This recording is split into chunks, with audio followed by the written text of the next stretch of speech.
আজ্ঞাবাহী গোলাম গোলাম এই গোলামের পদতলে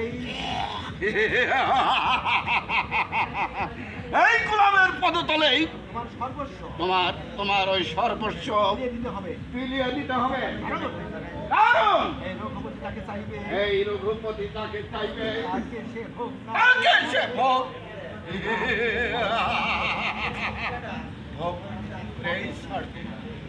সেই বাসনা সেই বাসনা তোমার পূর্ণ হবে না শয়তান। তোমার কোনোদিনই পূর্ণ হবে না শয়তান। নারীকে যারা ভোগের সামগ্রী বলে মনে করে, নারীকে যারা ভোগের সামগ্রী মনে করে তারা সতীর ভালোবাসা পায় না, তারা সখীর ভালোবাসা পায় না, পায় শুধু অপমান পায় শুধু অপমান আর লাঞ্ছনা। আর লাঞ্ছনা। এই কি তোর শেষ কথা? এই কি তোর শেষ কথা? হ্যাঁ, হ্যাঁ হ্যাঁ হ্যাঁ এই, এখন আমি তোমাকে বুঝিয়ে দিচ্ছি, এখনই আমি তোমার বুঝিয়ে দিচ্ছি, রঘুপতিকে এই রঘুপতিকে অপমান করার শাস্তি কত ভয়ঙ্কর। নয়নমালাকে ধরতে যাবে আর ধর ধরো।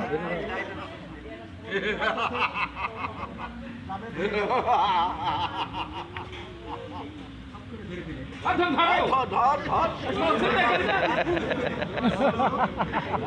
এবার বল, আমার প্রস্তাবে রাজি তুই আমার প্রস্তাবে রাজি কিনা? না, নয়নমালা মরবে, নয়নমালা মরবে, তোমার মতো একটা লম্বা তবু তোমার মতো একটা লম্পটের হাতে নিজেকে বিলিয়ে দেবে। নিজেকে বিলিয়ে দেবে না। কে?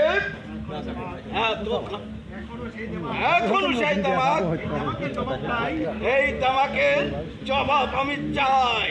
জবাবটাই আমি দিয়ে দিচ্ছি। জবাবটাই আমি দিয়ে দিচ্ছি। এই কাউরু ভাই, এই বলে। নায়িকা এই তো নায়ক আর নায়িকা সব নায়িকা, সব নায়িকা করে। মেয়ে ধরা অভিনয় নিয়ে আমি বসছি না, ওখানে মেয়ে ধরা অভিনয় করছে। সেই জামাকের জবাবটাই সেই তামাকের জবাবটাই আমি দিয়ে দিচ্ছি। আমি দিয়ে দিচ্ছি।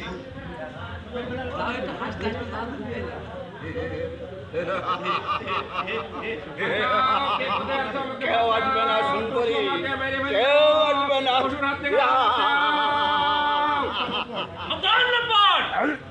এবার পাল্টা চাবুকের ঘা সহ্য করে দে। আমার এই পাল্টা চামকের ঘা সহ্য কর। হ্যাঁ, হ্যাঁ গেছি। করে দে বা সহ্য করে একই কথা। হ্যাঁ, বাধা দিই। এ কি করছো দাদা? এ কি করছো দাদা? একটা জানোয়ারকে একটা জানোয়ারকে সাহায্য করতে সাহায্য করছি।